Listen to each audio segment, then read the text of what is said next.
10년 뒤에 처가로 다시 가다.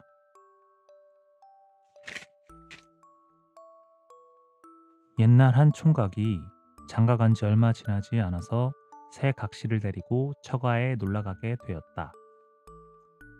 속담에 이르기를 아내가 고우면 처갓집 말 보고도 절한다고 마음이 비단같이 곱고 용모 또한 꽃같이 고운 아내를 얻은 이들 부부가 땀을 철철 흘리며 집에 들어서니 약속이나 한 듯 맞사위와 둘째 사위도 부인네들을 데리고 처가에 와 있었다. 첫째 사위는 장가 가서 첫 길이니 장인 장모가 기뻐서 맨버선발로 뛰어나와 맞아들이려니 했는데 셋째 사위가 짐을 지고 들어서니 장모는 보지 못할 것을 보기라도 한 듯 외면하고 엥 돌아 앉고 장인은 서글픈 웃음부터 웃더니 셋째 사위가 짐을 벗어놓기도 전에 퉁명스레 말했다. 이 사람 맞사위와 둘째 사위는 말 타고 견마까지 잡히고 왔는데 자넨 자네의 그 정강말을 타고 짐까지 그렇게 지고 왔나? 참네. 이 사람들을 보기가 안 됐네. 장인은 이렇게 한마디 던지고는 셋째 사위가 짐을 벗어놓고 절을 하는 것도 받지 않고 그저 맞사위와 둘째 사위만 사위라고 그들과 마주 앉아 이야기하고 장모 또한 셋째 사위와 셋째 딸과는 말 한마디도 하지 않았다. 그러니 맞사위와 둘째 사위는 어깨가 석자 셋이나 올라가서 셋째를 꼰 보리자루처럼 한쪽에 밀어놓고 거들떠보지도 않았다. 기분이 상하면서 마음이 탈렸다. 하지만 셋째 사위는 그들과 맞서 싸울 수도 없고 아내의 얼굴을 보기도 안 되어 참고 견디며 밖에 나가 마당도 쓸고 나무도 패면서 지냈다. 헌데 하루 지나도 그 모양 그 꼴이요. 이틀이 지나도 그 모양 그 꼴이더니 사흘째 되는 날부터는 맞사위와 둘째 사위가 나서서 이래라 저래라 하며 제지 종부리듯 하자고 들었다. 부하가 상투까지 지민 셋째 사위는 온다 간다 말 한마디 하지 않고 집에 돌아와 버렸다. 그러니 그의 아내도 남편을 따라 집에 돌아왔다. 아내는 집에 들어서자 남편 보기가 너무도 민망해서 머리를 숙이고 죄진 사람처럼 남편 앞에 앉아서 한마디 말도 못했다. 이때라 남편이 아내를 보고 말했다.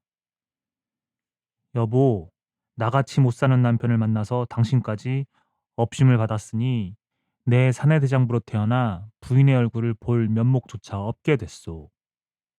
무슨 말씀을 그렇게 하셔요. 북이 빈천은 물레 바퀴 돌듯 한다는데 우리라고 날마다 이렇게 살겠나요? 소첩이 비록 여자의 몸이지만 낭군님 마음만은 알고 있사오니 우리 부부 합심하면 무슨 일인들 못하오리까.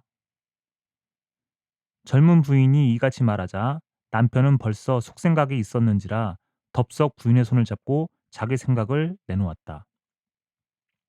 여보, 내 이번에 처가에 가서 여간 관세를 받지 않았소. 그렇지만 관세를 받고 보니 우리도 한번 잘 살아보자는 생각이 불처럼 일더란 말이오. 여보, 우리도 마음 맞춰 소같이 일하고 쥐같이 먹으면서 개미 금탑 모으듯 합시다. 자, 오늘부터 끼니마다 콩죽을 2사발 써놓고 내가 1사발, 당신이 1사발을 먹되 혹 나한테 손님이 오면 내 앞의 콩죽을 손님께 대접하고 내가 한 끼를 굶고 당신한테 손님이 오면 당신이 한 끼 굶으란 말이오.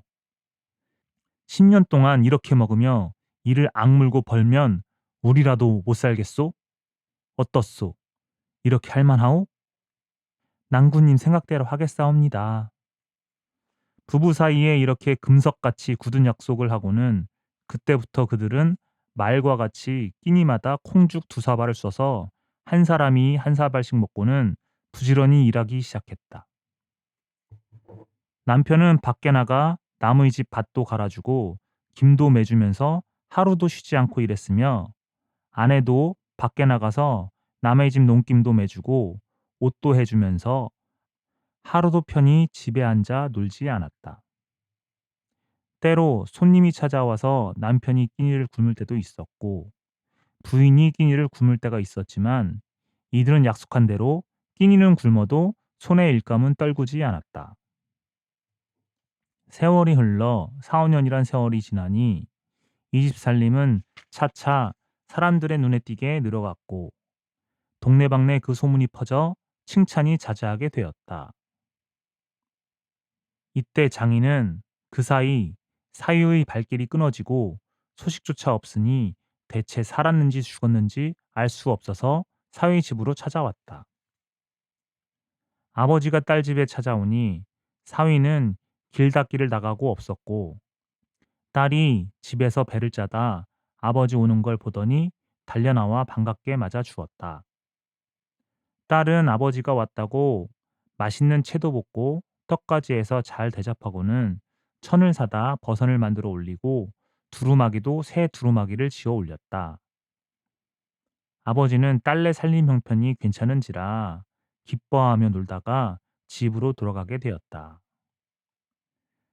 딸은 아버지가 집으로 돌아갈 때 새 두루마기를 입히고 떡을 한 짐 가득 지워서 보냈다. 장인은 딸이 해준 떡을 지고 기뻐서 흥얼흥얼 콧노래까지 부르며 길을 걸었다. 헌데 얼마를 갔는지 모르는데 한 곳을 지나며 보니 길 닦기가 한창이었다. 장인은 사위 얼굴이라도 보고 가자고 가던 길을 멈춰서서 하나하나 길 닦는 사람들을 살피었다. 이때 장인이 사위 얼굴을 찾아내기도 전에 사위가 주먹을 불끈 쥐고 씩씩거리며 장인 앞에 와서 서더니 인사도 없이 지고 가는 떡짐을 가리키며 물었다. 장인님, 뭘 그렇게 지고 가십니까? 어허, 이것 말인가. 이 사람 사위, 내 사위 집에 왔다가 딸이 떡을 해줘서 이렇게 한 짐 지고 가네. 그래, 자넨 잘 있나? 장인은 그래도 반갑다고 사위에게 인사까지 하는데 사위는 인사를 받기는커녕 다짜고짜로 장인이 지고 갔던 짐을 와락 벗겨 제 앞에 놓고는 길 닦는 사람들 보고 외쳐댔다. 자, 떡이요. 떡들 사시오. 떡이라는 소리에 일하던 사람들이 우욱스러워 나 하나 너 하나 하며 앞을 다투어 떡을 사 먹었다. 그 바람에 화가 상투 밑까지 치민 장인은 그만 획 돌아서서 뒤도 보지 않고 가버렸다. 이때로부터 유수와 같은 세월은 또 5, 6년이 지나서 셋째 사위네는 한 고을 갑부가 부럽지 않게 잘 살게 되었다. 이때 셋째 사위 손꼽아 세어보니 처가에 갔다 온 지도 10년이 되었고 장인의 환갑도 눈앞이었다. 여보, 내가 처가에 갔다 온 지도 꼭 10년인데 생각해보니 장인님 환갑도 오래지 않구만. 10년이면 강산이 변한다고 우리도 이만하면 한 고을 갑부가 부럽지 않게 살게 되었는데 우리 장인님 환갑도 볼 겸 그새 지나온 이야기도 할 겸 겸사겸사해서 한번 가봄이 어떠하오. 저야 좋으나 구주나 저희 본가이온데 왜 가고 싶지 않겠어요.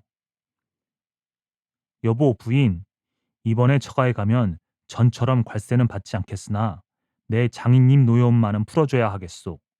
땅 문서만 가지고 가도 될 거요. 남편은 이때야 비로소 부인이 해준 그 떡을 장인한테서 빼앗아 판 이야기를 했다. 아내는 10년 동안 콩죽을 써먹자고 다짐한 그 약속을 지키지 않은 자기를 속으로 나무라면서 남편을 다시 한번 쳐다보았다. 머리가 숙여지고 스스로 얼굴이 붉어졌다. 셋째 사위네 부부는 10년 만에 맛있는 음식을 갖가지 장만하여 이고지고 길을 떠났다. 10년 뒤에 찾아가는 걸음인데다 그 사이에 뜻마저 이루고 나니 걸음도 자연히 빨랐다. 부부가 이고지고 집에 들어서니 어머니는 그새 보고 싶던 딸을 보자 눈물을 흘렸다.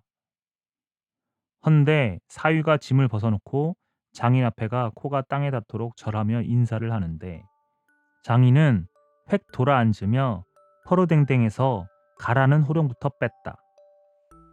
나에게는 자네 같은 사위가 없네. 어서 썩 물러가게. 장인님께서는 노여움을 푸십시오. 실은 우리 부부 사이에도 잘 살아보자고 10년을 기한하고 약속한 일이 있어 그렇게 싸웁니다. 듣기 싫다. 그래, 너희들 부부끼리 하나는 나에게 떡을 해주고 하나는 그 떡을 팔아 돈벌이를 하자고 그랬더냐? 아버님, 그런 일이 아니옵니다. 이 땅 문서를 보옵소서. 우리가 금석같이 굳은 약속을 하고 그 약속을 지키지 않았더라면 이렇게 많은 밭을 살 수 있었겠습니까? 이 땅 문서 속에는 그때 아버님께서 지고 가시던 떡을 판 돈도 들어있사옵니다. 딸이 이같이 말하고 지나온 이야기를 하나부터 열까지 내리 엮으니 어머니는 그 말을 듣고 눈물을 지었고 아버지는 성이 풀리고 나중에는 머리까지 들지 못하였다. 이 사람 사위, 내 딸 말을 들어보니 이 늙은 것이 지난 처사가 잘못됐네. 어떻게 하겠나. 내 딸 얼굴을 보더라도 양해를 하게. 이복의 사위, 내 지난날 말 타고 온 사위만 사위라 하고 잔뜩 올리쳐 주었더니 그 사위는 돈 벌 줄은 모르고 번 돈을 물쓰듯 쓰기만 해서 일가 가산을 다 탕진하고 이번 장인 환갑에도 오지 못한다누만. 자네가 훌륭하이. 자네야말로 내 사위일세. 장인어른, 여보, 노친, 어서 닭을 잡소. 이 사람은 전번에 내가 괄시를 해서 처가에 와서 닭 한 마리도 먹지 못하고 갔소. 이렇게 되어 셋째 사위는 10년 뒤에 다시 처가에 가서야 사위 대접을 제대로 받고 장인도 그때로부터 10년이 지난 뒤에야 지난 처사가 글렀다는 것을 알고 그 사위를 더없이 중히 여기더라 한다.